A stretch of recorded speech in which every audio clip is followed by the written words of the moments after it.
నా శక్తి వంచన లేకుండా నేను ప్రయాసపడ్డాను, నేను పనార్పణంగా పోయబడ్డాను అంటున్నాడు. అంటే నా జీవితం అంతా దేవుని పని కొరకు ఖర్చు చేశాను అంటున్నాడు. చూసారా ప్రభునందు ప్రియులారా? అంతేకాదు మంచి పోరాటము పోరాడి తిని, నేను ఇంతవరకు మంచి పోరాటం పోరాడాను అని ధైర్యంగా చెప్పగలుగుతున్నాడు.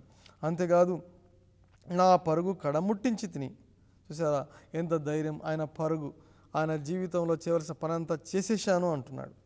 అంతేకాదు విశ్వాసము కాపాడుకోండి, విశ్వాసం నేను చెదరలేదు, నమ్మకంగా దేవుడికి ఉన్నాను అంటున్నాడు. అంతేకాదు ఆయన చివరిలో అంటున్నాడు 8వ వచనంలో, ఇక మీదట నా కొరకు నీతి కిరీటం ఉంచబడి ఉన్నది, ఆ దినమందు నీతి గల న్యాయాధిపతి అయిన ప్రభు అది నాకు మాత్రమే కాకుండా తన ప్రత్యక్షతను అపేక్షించు వారికి అందరికీ అనుగ్రహించును అంటున్నాడు. నా కొరకు నీతి కిరీటం ఉంచబడి ఉన్నది, ఇక నేను వెడలిపోవు కాలం సమీపించున్నది, ఇంతవరకు దేవుని కొరకు నేను నమ్మకంగా జీవించాను అంటున్నాడు. అట్లు మనం చెప్పగల వారమై ఉండాలి. మన అంతములో ఇదిగో ఇంతవరకు నేను నమ్మకంగా జీవించాను, దేవుడు చెప్పిన పనంతా చేశాను. నోహు దేవుడు చెప్పిన పనంతా చేశాడు, పౌలు దేవుడు చెప్పిన పనంతా చేశాడు. మరి ఇప్పుడు అంటున్నాడు నేను వెడలిపోయి ఆ నీతి కిరీటం అందుకుంటున్నాను, నా కొరకు ఒక మంచి కిరీటము ఎదురు చూస్తుంది అని పౌలు చెబుతున్నాడు. అట్లు చెప్పగల స్థితిలో మనం ఉండాలని దేవుడు హెచ్చరిస్తున్నాడు. నువ్వు నమ్మకంగా ఉంటున్నావా? దేవుడు ఏం చెప్పాడో పని అది నీకు తెలుసా? ఆయన పిలుపు ఏంటో తెలుసా? ఆయన ఏర్పాటు ఏంటో తెలుసుకుంటున్నావా?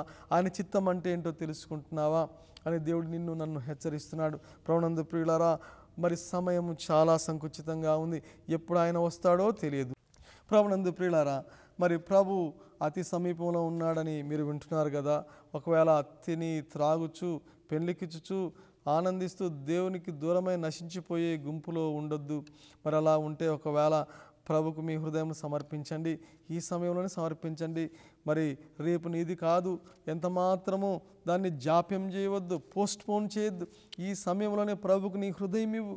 ప్రభు కనికరించి తన రక్తదారులతో నీ హృదయాన్ని కడిగి నేను తన కుమారుడిగా కుమార్తెగా చేసుకుంటాడు. ప్రియమైన సహోదరుడా సహోదరి, యవనస్తుడా యవనస్తురాలా, ప్రభు దగ్గరికి రా. ప్రభు దగ్గర నీ పాపములు ఒప్పుకొని ప్రభుని నమ్ముకో, ప్రభు దర్శిస్తాడు. ఒకవేళ ప్రభులో ఉంటూ మరి నిజంగా నిర్లక్ష్యంగా జీవిస్తుంటే ఇప్పుడే ఒక డెసిషన్ తీసుకో. సమయం అనక ప్రభు పనిలో ఉంటాను, ప్రభు చెప్పిన పని అంతా చేయడంలో ఉంటాను, ప్రభు ఏం చెప్తాడో అది కూడా వినడానికి ప్రయత్నం చేస్తానని చెప్పేసి విని ఆ ప్రకారంగా చేస్తాను గొప్ప తీర్మానం చేసుకో. దేవుడు మిమ్మల్ని దీవించునుగాక. ప్రార్థన చేసుకుందాం. ప్రేమగల మా తండ్రి, గొప్ప దేవ, మీకే స్తుతి స్తోత్రం తెలియజేస్తున్నాను. ఇంతవరకు మీ వాక్యం విన్నాం ప్రభా. అవునైనా మీరు వచ్చే గడియలో మేము ఉంటున్నాం ప్రభా. మేము ఏ గడియ వస్తారో తెలియదు, కానీ మీరు త్వరలో వచ్చుచున్నారు ప్రభానైనా. మేము సిద్ధంగా ఉండడానికి సహాయం చేయండి, సిద్ధంగా ఉండమని కూడా చెబుతున్నారు. మీరు అప్పచెప్పిన పని సంపూర్ణం చేయడానికి సహాయం చేయమని ప్రార్థన చేస్తున్నాను. ఇంకా ఎవరైనా రక్షింపబడకపోతే ఈ సమయంలో తీర్మానం చేసి ఉంటే వారిని ఇప్పుడే రక్షించండి. వారి జీవితాలను మీ జీవితాలుగా మీ సొంతం చేసుకోండి. వారి హృదయాలను మీ రక్తంతో కడిగి శుద్ధి చేయమని ప్రార్థన చేస్తున్నాను. మీరే దర్శించండి, మీ పిల్లలుగా చేసుకోండి నాయన ప్రభా. కృప చూపించండి, మీ బలమైన హస్తాలతో కాపాడమని ప్రార్థన చేస్తున్నాను ప్రభా. ఈ లోకంలో కంచె వేసి కాపాడి మీరు వచ్చే దినాన నిందారహితంగా మీ దగ్గరికి రావడానికి సహాయం చేయమని ప్రార్థన చేస్తూ మీ చేతులకు అప్పగించుకుంటూ యేసుక్రీస్తు నామమున వేడుకొంచున్నాం తండ్రి. ఆమేన్.